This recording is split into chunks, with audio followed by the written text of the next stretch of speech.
Red Dead Redemption 2, the game everyone wants to play, everyone wants to talk about. Chris, you have reviewed Red Dead Redemption 2 for GodIsAGeek.com. The full review with the score is on that page. Go and have a look on GodIsAGeek.com. I've got the plugin out of the way.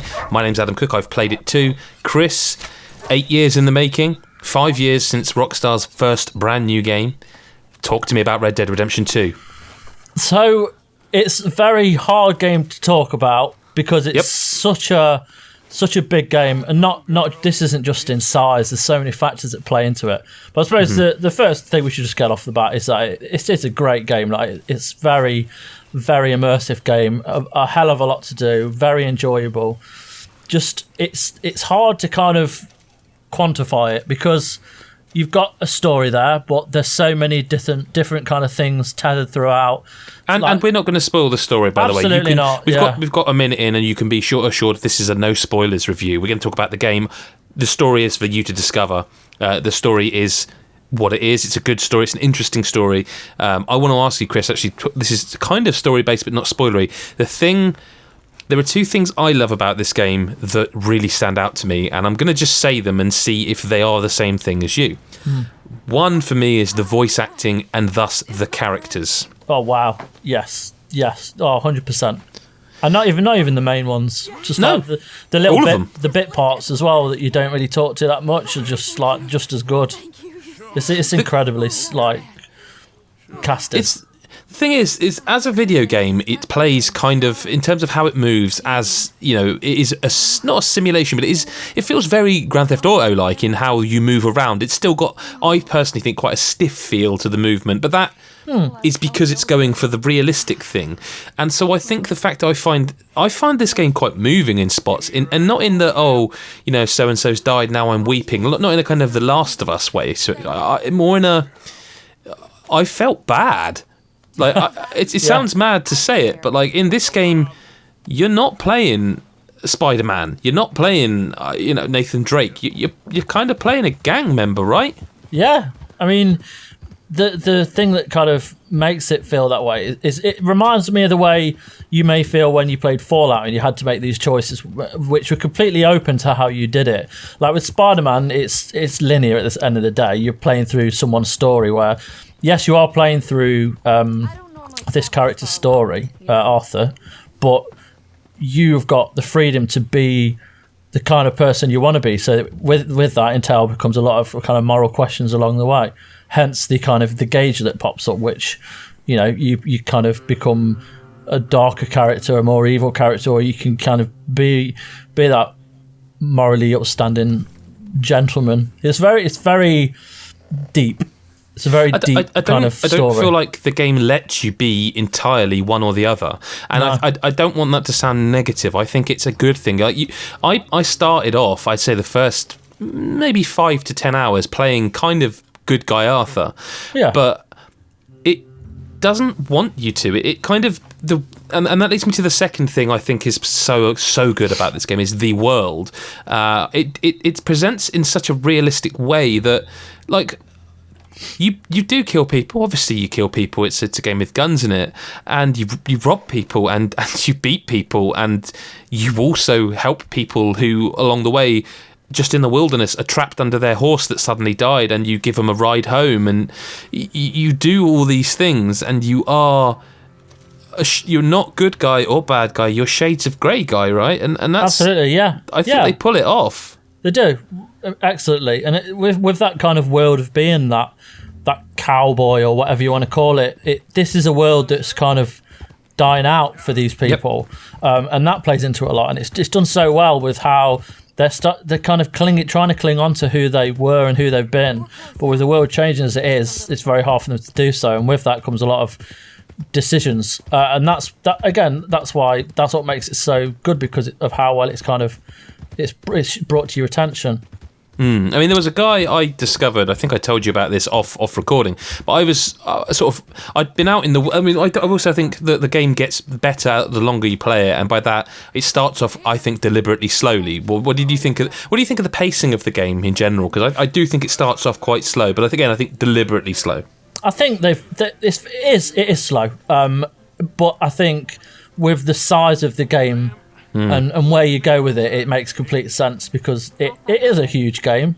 Oh, it's enormous. And it kind of has to be because you can't rush through it because not just to get used to the controls, which are kind of straightforward in kind of Rockstar ways, but it's all the intricacies of the detail to do with kind of regaining stamina and looking after your horse and buying I'll tell you what, and it's interesting you mention that because I've got a great example of something that I think people... It does tell you this, to be fair, but I think people will forget. So, generally speaking, Arthur doesn't just carry around all his weapons. He stows them on his horse. So if you get off your horse and just wander off and then you get in a gunfight, you're going to get your weapons and realise, I've only got my pistol. Because you forgot to take your rifle and your bow or your sniper or your shotgun off your horse. Yeah. And you will do it a lot. Oh, yeah. You've kind of the mission that presents itself. Say it's a stealthy mission. If you're not thinking straight and you take your rifle with you, you think you'll be annoyed that you didn't pick up your bow, or if you're going into a big gun battle and you've got your bow again, you'll be wishing you got your rifle. So there's a lot of pre-planning, and it also kind of makes it feel the more realistic because you can't just press a button and then it cycles to your next weapon. You've only got a select amount of items on you to kind of do that mission with, and then you kind of bringing onto the horse itself is a huge part of the game, and it always kind of was to a point because it was your source of travel in the first, but it becomes more of a extension of yourself with the fact that you have to take care of it, you have to feed it, you have to kind of keep it clean, you have to think what items you need to store on your horse when you go off into wherever you go, and like that was one thing I was worried about in just general is the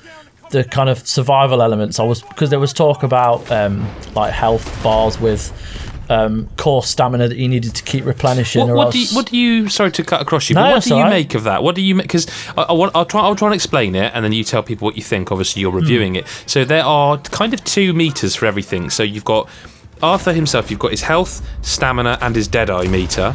But you've also got the same again for his core. You've got the horse stamina and health, and the horse core of those as well. So the cores you refill by kind of eating, sleeping, your cores. The bars themselves drain as they're used, which you can also level up by using, like stamina. The more you sprint, you'll level it up. And they can be refilled with tonics. What do you think of them? I was worried that they'd be quite a burden. I have found going into it, you've just got natural rhythm. They don't affect you as much. The more you play, you kind of get used to taking care of them. Is it fair to say they're confusing? However, yeah. Okay. They can be confusing, and there's many items that you can find, you can loot, you can buy. Oh god, yeah. Like there's like canned fruit and vegetables. There's just generic food that you can grab. Then there's the tonics, which are your medipacks essentially, or your kind of vials of health and stuff like that, which you're trying to skip through them and find the right one in battle. One say canned vegetables, that restores your core slightly but your actual health fully, and then a canned pineapples does the core moderately and then the other slightly. Or then there's the cigars, which which make your Deadeye core come back, but they damage your stamina core. Yeah. And imagine that magnified 100 times because there's God knows how many animals you can cook, or different kinds of alcohols you can consume. There's cocaine, chewing tobacco, or whatever it is, and it's. I think I would say at least 10 hours before you actually get a handle on that core system. That's personally, that's how I felt. And I fell into the rhythm of, right, so if I'm in a fight, quickly eat something to replenish the cores, but then take a tonic to bring my Deadeye back up. But you can also use tonics that fortify those bars, which mean that they don't drain when used. So you can fortify your Deadeye, meaning you can use more Deadeye. There's a lot in this game. I mean, listen... We're 10 minutes and we haven't talked about fishing, blackjack, poker, hunting, bounties. What else is there? Dominoes. There's so many. This is why I've really enjoyed this game. Is because I don't want to sound cheesy or whatever, but you do live this game. It's a breathing world. It's insane, and not just from the stuff you do. Like like you could say you've got a quest that you need to do. Well, before I do that, I'm just going to go off and I'm going to explore a bit. I'm going to leave my camp, which is another thing we haven't talked about. But you leave your camp Jesus for the day. Christ. Yep. Yeah, you leave your camp for the day. You go out, and the time as well is a moving. It's literally a living, breathing world with the time, and the weather systems are amazing. But just to shout out to the skyboxes, the lightning storms. God. Oh my word! And the sandstorms, and yeah. When the light breaks through, do you know what it reminded me a little bit of is Horizon Zero Dawn. Yes. The lighting in that, how it would break through the trees. Absolutely, yeah. It's incredible. But you go for the day, and you could literally spend hours not doing anything, just hunting or just enjoying the world, and then you can camp out at night.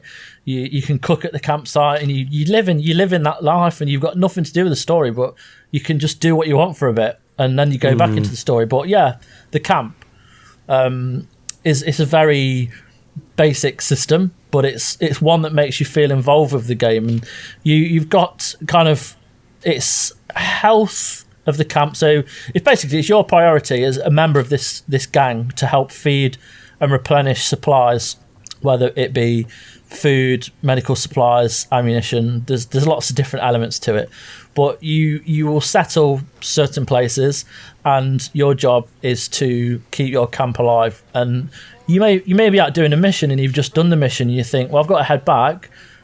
Best go and hunt deer, because we've probably not got much food. Yeah. So and of course, sorry again, hunting. This is just how big this game is. Hunting is, at first, you don't realise how important it is. It's so important because if you don't hunt well, and that's the other thing, it's not just a case of going and hunting a deer. You need to hunt a deer with the correct weapon and the correct ammunition to get a perfect deer pelt, which you can then hand into your camp or a vendor who can then craft you things using the perfect pelt. Like it is. There's so much game here, and yet somehow at no point was I like, oh god, this is a bit much. It carries it. It carries its weight somehow. And I mean, it's just so involving, but at the same time, it never gets tiring. It's never boring, and that's not just with the story. That's just with living this world and getting to see all these different locations, which. For me, like, I remember Origins Assassin's Creed was one of the first games that separated so many different locations, giving them their own, like, economy and kind of landscape, and just everything felt specific to that area. It does very much the same here. You'll go to places which have a very different political system there, and they treat different people differently. And all that, and then all throughout this, there's events that are taking place, like suffragettes, the treatment of women in the game, which play a massive role in it. There's the race issues there as well.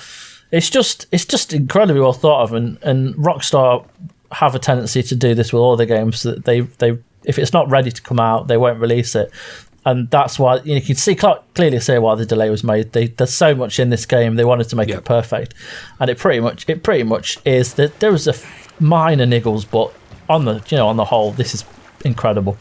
And there are, as you say, there are negatives. There are more positives, and if you want to see, or rather read them more, go to godisageek.com and you can get the more in-depth. This is a less structured, just sort of chit-chat while you look at some gameplay, and we like to do this with the games that we can find the time to do, essentially. And go and read the full review with a score on the end of it on godisageek.com. Please do that. Thank you very much, Chris, for your time. No worries, thank you. And I hope you've enjoyed watching. If you have, do like, comment and subscribe. Tell us what you're going to do when you play Red Dead. What's the first thing you're going to do? Are you going to just go and kill everyone? Are you going to be a good guy? What are you going to do? Just don't shoot the dogs, because don't do it, all right? Don't hurt the dogs. Pat the dogs. That's what they're there for, all right? Don't ruin it. Chris, thank you very much. Everyone else, we'll speak to you next time. Bye-bye.